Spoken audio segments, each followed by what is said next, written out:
दोस्तों, अगर आप किराना स्टोर या जनरल स्टोर का व्यवसाय करने जा रहे हैं या आप करते हैं तो आज का वीडियो आपके लिए काफी महत्वपूर्ण या हेल्पफुल हो सकता है, क्योंकि आज के कंपटीशन मार्केट में मार्जिन कम होते जा रहा है। इसलिए जरूरी है कि एक ही बिजनेस में रहते हुए उसके अंदर छिपे इनकम करने के अन्य तरीकों के बारे में जानना तथा उसे यूज करके अपनी आमदनी को बढ़ाना या मेंटेन करना। इसलिए 15 तरीकों के बारे में जरूर जान लें। अगर आपका किराना या जनरल स्टोर ना हो तब भी ये वीडियो अंत तक जरूर देखें, क्योंकि हो सकता है इनमें से कुछ तरीके आपके बिजनेस से भी मैच करता हो। इसलिए दोस्तों, वीडियो को अंत तक अवश्य देखें।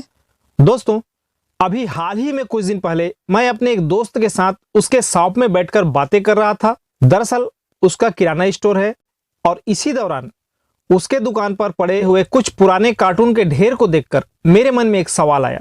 इसलिए मैंने उससे पूछा कि यार, एक बात बता कि तुम्हारे इस व्यवसाय में पैसा कमाने के कितने तरीके हैं, या फिर मेरे कहने का मतलब किराना स्टोर से कितने प्रकार से इनकम किया जा सकता है। पहले तो वो हंसने लगा और कुछ पल रुककर वो मुझे बतलाना शुरू किया। दोस्तों, आज मैं उन्हीं तरीकों को आपके साथ शेयर करने जा रहा हूं। मैं मोहन थवाई एम टेक चैनल में आपका स्वागत करता हूं। अगर चैनल पर पहली बार आए हैं तो अपने बिजनेस के फायदे के लिए चैनल को सब्सक्राइब जरूर कर लीजिए तथा नोटिफिकेशन की घंटी को जरूर दबा दें, जिससे मेरे आने वाले लेटेस्ट वीडियो का नोटिफिकेशन आपको पहले मिल सके। तो चलिए आज किराना स्टोर में कुछ एक्स्ट्रा इनकम प्राप्त करने के उन 15 तरीकों के बारे में जान लेते हैं। दोस्तों, सबसे पहला तरीका है प्रोडक्ट बेचकर। यह सबसे पहला और मुख्य इनकम का जरिया है। ये तो हर कोई जानता है, हर कोई करता है कि वस्तु की बिक्री से मिलने वाला मार्जिन अर्थात आमदनी ये सबसे महत्वपूर्ण है, क्योंकि 85 से 95% तक की आमदनी इसी सोर्स से प्राप्त किया जाता है और बाकी के 14 तरीकों में 5 से लेकर 15% तक का इनकम किया जा सकता है, जो कि साइड इनकम या बचत वाला मार्जिन होता है, जिससे पूरा बिजनेस का मेंटेनेंस खर्च तक निकाला जा सकता है।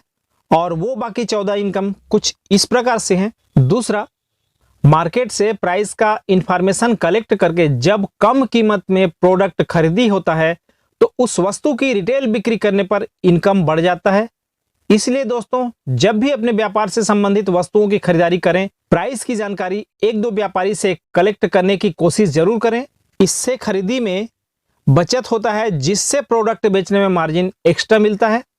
तीसरा पॉइंट है दोस्तों, सामान बेचकर तो हर कोई व्यक्ति कमाना जानता है, लेकिन अगर खरीदी में हम दिमाग लगाएं तो कुछ पैसे वहां भी बचा सकते हैं। जब दुकान के लिए आवश्यक वस्तुओं की खरीदारी ज्यादा मात्रा में होता है तो होलसेलर से क्वांटिटी बेस्ड खरीदी के आधार पर कुछ कंसेशन प्राइस में प्रोडक्ट मिलता है, या खरीदारी कुछ चीप रेट में होता है, तो इस तरह से बचत के रूप में भी कुछ मार्जिन एक्स्ट्रा लिया जा सकता है। चौथा पॉइंट है आपूर्ति की कमी कारण वस्तुओं के कीमत में तेजी आने से मिलने वाले झटके की कमाई, जिसे कह सकते हैं। दोस्तों, अभी जैसे कि हाल ही में बोल्ड इलायची जो किराने के शॉप पर या पान मसाले के शॉप पर मिलता है, जिसका सामान्य कीमत मार्केट में 1200 से 1500 रुपए था कुछ समय पहले, और वो फसल और आपूर्ति के अभाव में लगभग 5100 से 5500 रुपए केजी तक पहुंच गया। जिन अनुभवी व्यापारियों को इसके बारे में कुछ अनुमान था, अंदाजा था, उन्होंने इस उछाल से जोरदार प्रॉफिट कमाया। इस तरह से तेजी मंदी की कमाई भी संभव होता है।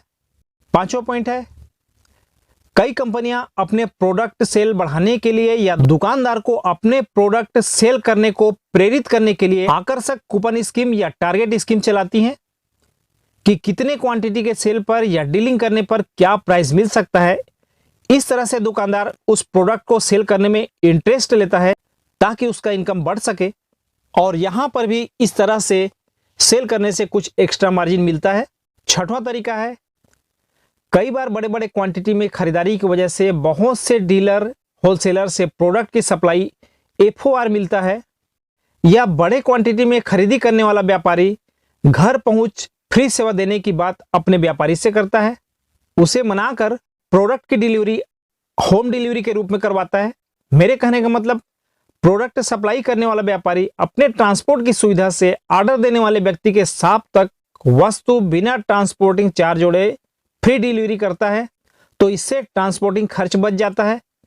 इस तरह से अगर आप चालाकी से डील करते हैं तो ट्रांसपोर्टिंग खर्च बचाकर कुछ एक्स्ट्रा इनकम भी आप तैयार कर सकते हैं। सातवां पॉइंट है, कैश डिस्काउंट लेकर।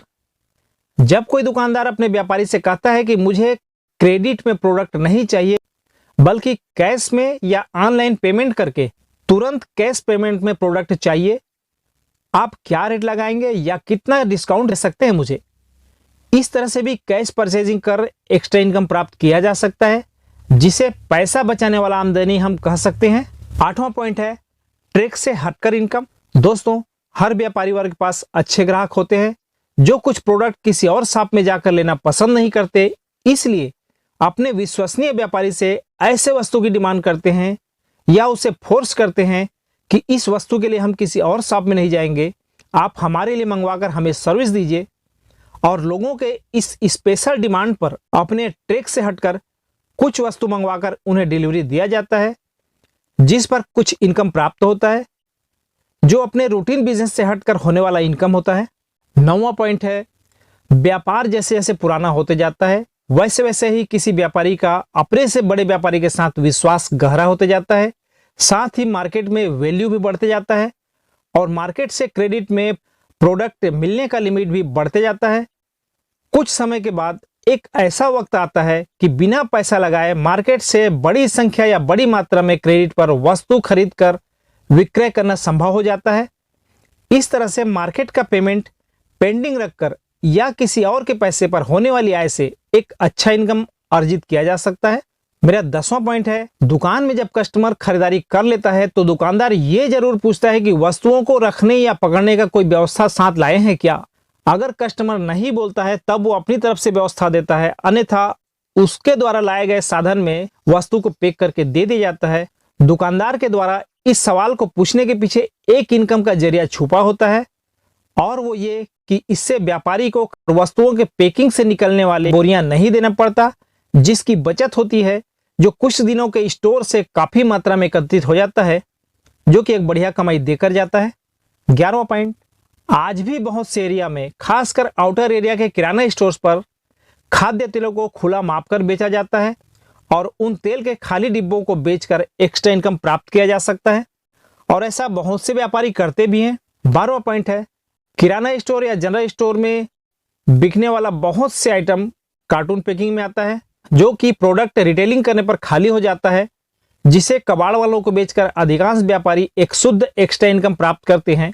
अगर आप ऐसा नहीं करते हैं तो जरूर कीजिए, क्योंकि इस तरह के कार्टून्स को बेचकर एक शुद्ध इनकम किया जा सकता है और इससे कई लोगों को उनके सेल के आधार पर इतना इनकम मिल जाता है जिससे अपने शॉप के 4 से 6 माह तक के किराए को इन कार्टून की बिक्री से निकाल लेते हैं।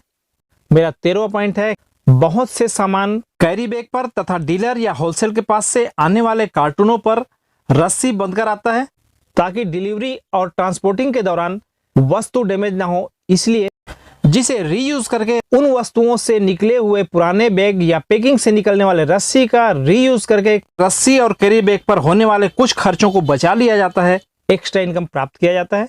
मेरा 15वां पॉइंट है कई वस्तु शानदार थैला, एयर बैग या खूबसूरत जार पैकिंग में आता है। इस तरह के आकर्षक पैकिंग वाले बैग, थैला या जार को देखकर कई कस्टमर डिमांड करने लगते हैं कि जब खाली हो जाए तो हमें दे दीजिएगा और इस तरह से इन चीजों को बेचकर भी कुछ प्रॉफिट लिया जा सकता है। वीडियो अगर अच्छा लगे, आपको यूजफुल लगे तो एक लाइक जरूर कर दीजिएगा तथा अपने दोस्तों को शेयर जरूर करें, क्योंकि हो सकता है बदले में वो भी आपको कोई ऐसा महत्वपूर्ण वीडियो शेयर करे जो आपके लिए महत्वपूर्ण हो या जिसकी आपको तलाश हो। जय हिंद, वंदे मातरम। फिर मिलेंगे नए वीडियो के साथ।